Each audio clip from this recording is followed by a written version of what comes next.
Psikolog Lita Gading menyoroti Komisi Perlindungan Anak Indonesia atau KPAI yang mengambil sikap untuk membela aurat cinta dari perdebatan dengan Deddy Mulyadi. Seperti diketahui, KPAI melalui Retno Listiarti sebelumnya menyayangkan Deddy Mulyadi terkesan menyudutkan aurat cinta lewat status ekonominya. Sementara itu, Lita Gading memiliki pandangan yang berseberangan dengan KPAI. Dia menilai aurat cinta bukan berstatus sebagai pelajar dan tidak tergolong dalam usia anak-anak. Lita Gading menegaskan jika posisi maupun dasar argumentasi aurat cinta soal urgensi seremoni wisuda sudah keliru dari awal. Oleh karena itu, Lita Gading memberikan sindiran menohok kepada KPAI yang kurang literasi dalam berpendapat maupun menyatakan sikap. Di samping itu, Lita Gading juga menyoroti adanya kejanggalan sikap KPAI yang cepat bereaksi terhadap polemik anak-anak yang terlibat dengan pejabat. Pada penutupnya, Lita Gading berharap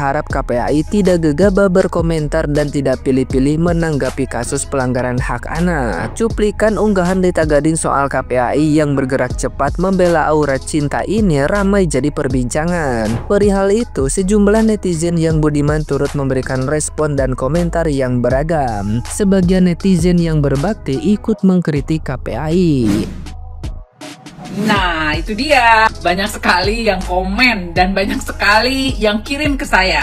Oke, tadinya saya males komentarin. Karena apa? Saya sering berhubungan dengan mereka, guys. Namun, saya butuh nih mengomentari orang-orang kayak seperti ini ya. KPAI, please.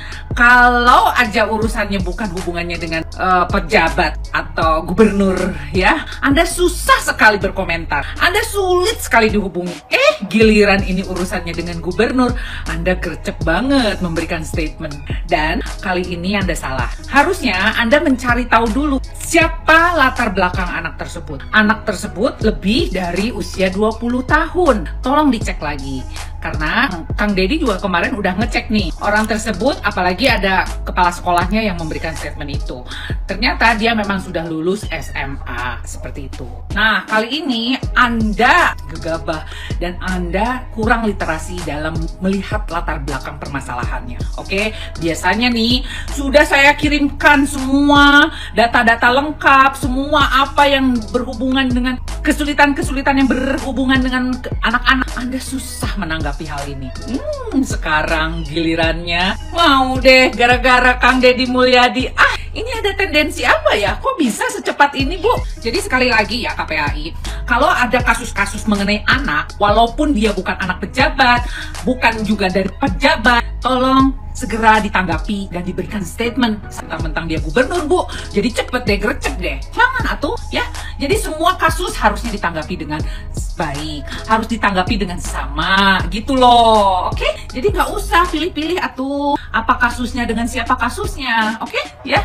Jadi sebagai lembaga perlindungan anak Indonesia, saya rasa sebelum Anda memberikan statement, perbanyak literasi dan perbanyak informasi apa dan bagaimana latar belakang masalahnya. Oke?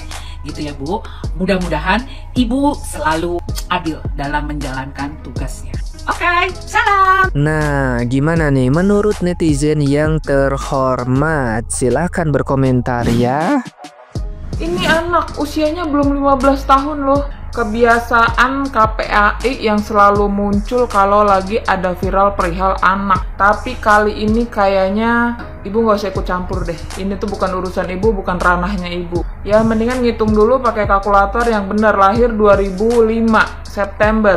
Ini sekarang 2025, artinya dia mau 20 tahun. 20 tahun lu masih bilang anak. 15 tahun dari mana? Please ya, terlepas dari kasusnya aurat cinta yang udah beberapa hari yang lalu ya, udah lewat gitu.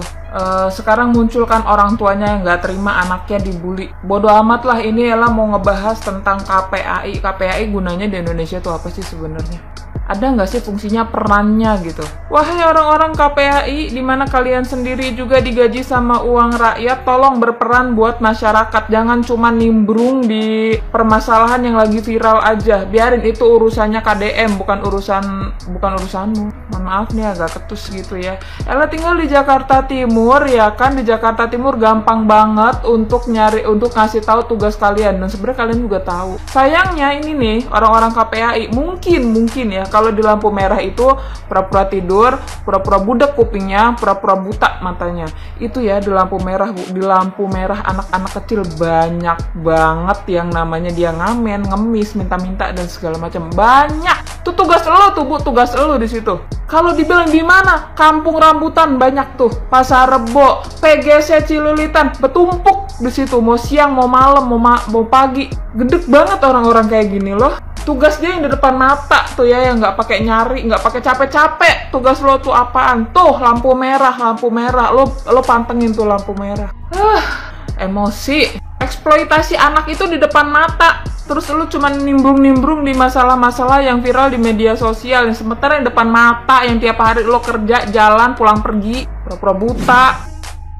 Debat dengan KDM ditanya anak umur berapa, kata KPAI.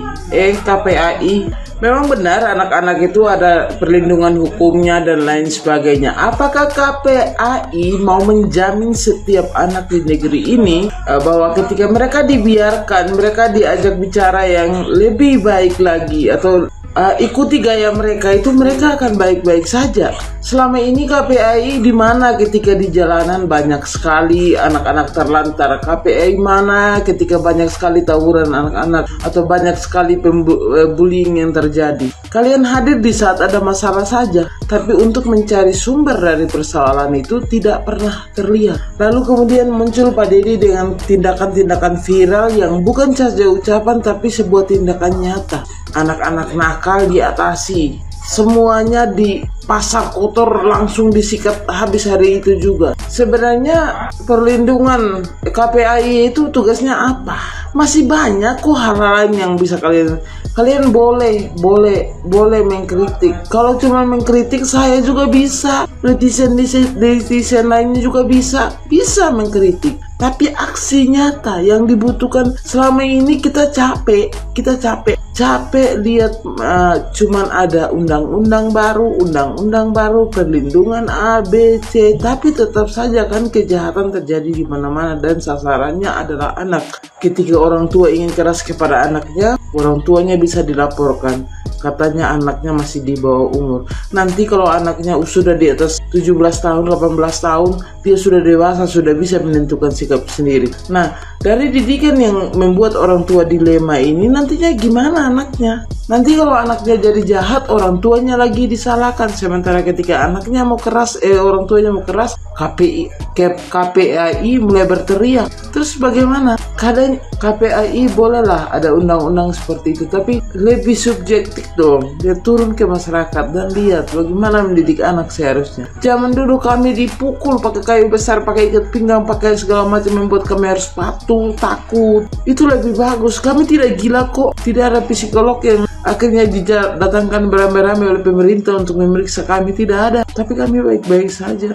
Nah sekarang coba lihat kejahatan anak-anak. Ada yang melawan orang tuanya karena tidak dibeli skincare. Ada yang mengangkat senjata tajam ke orang tuanya hanya karena tidak dikasih ini untuk beli A, B, C yang tidak penting sama sekali. Sementara makan aja susah. Jadi justru hadirnya KDM ini membuka mata kepada gubernur-gubernur lain atau pemerintah-pemerintah lain untuk meniru. Bukan hanya melakukan sidak yang tidak penting, tapi juga aksi nyata. Walaupun dia akhirnya dijulukin sebagai gubernur konten, dia tidak peduli. Karena dia melakukan sesuatu, dia mengucapkan sesuatu yang bakal bisa dilakukan oleh dia sendiri. Lalu kemudian kalau dia kontenin, ya wajar. Orang jujur mau semuanya terbuka. Tidak seperti yang lain, diam-diam, dana A, dana B, dana C. Ujung-ujungnya tiba-tiba ada berita Rumpi Orange. Jadi buat Pak Deddy semangat, karena masyarakat yang benar-benar rindu kepada keadilan itu akan mendukung Anda. Tapi buat yang tidak mendukung Anda adalah orang-orang yang melakukan udang di balik batu. Warga nih, KPAI mengeluarkan klarifikasi terkait si ibu-ibu yang ngoceh mulu tuh, yang berisik tuh, yang mengatasnamakan KPAI dari mulai dia membantu si aur-auran tuh, terus sekarang terkait masalah anak-anak yang dibawa ke barak militer nih. Lihat tuh, pernyataan yang beredar di media bukan berasal dari anggota fiktif. KPAI Retno Listiati adalah anggota KPAI periode 2017 sampai 2022 yang sudah tidak menjabat lagi saat ini, sehingga pernyataan beliau tidak mewakili lembaga KPAI. Judul video media yang mencantumkan KPAI tidak akurat dan menyesatkan publik karena tidak mewakili sikap resmi lembaga saat ini. Nah, warga, jelas kan? Itu si burung pipit yang berisik banget kan, dari mulai ngecam terkait perilaku Gubernur Jawa Barat sama si aur-auran itu kan, terus sekarang ngecam lagi masalah anak-anak nakal. Jangan dibilang anak nakal, katanya bilangnya itu anak yang tidak berperilaku tepat gitu kan, ribet banget ya. Udah intinya nakal gitu kan. Aduh, ujung-ujungnya di Nusantara TV dia apa ngomongnya, malah kayak semacam nyalahin orang tuanya. Katanya itu mah kesalahan orang tua kalau anaknya nakal. Kalau orang tuanya harmonis, katanya adem ayem, gak bakalan katanya anaknya nakal begitu. Lah, kalau kayak gitu mah apa kabar atuh sama anak-anak beberapa anggota dewan yang terkait kasus hukum penganiayaan? Kan mereka juga dari keluarga yang harmonis, materi berkecukupan. Ayo, bisa jelasin nggak, Bu? Bahkan banyak. Udah, Bu, pantesan dia getol banget, berisik banget diundang sana sini stasiun TV. Lumayan kali buat dia, daripada dia nganggur motongin bayam sama bawang doang. Mendingan kayak begitu nongol dengan bermacam teori parentingnya yang kagak masuk akal. Udah, Bu, kalau kata gue mah udah, sini balik aja sama gue, sini yuk balik kanan. Mendingan kita demo masak, seru. Cara memasak bayam gimana agar tetap hijau tuh daun bayam pas lagi direbus. Gitu aja, daripada kadung malu lu. Di situ udah ketahuan tuh, udah dikulitin juga sama KPAI. Udah buruan balik udah cair banyak kan dari kemarin sono sini wawancara, lumayan kan. Jangan lupa, ayo kita ngeliwat aja sama gua. Yuk, bye. Wassalamualaikum warahmatullahi wabarakatuh.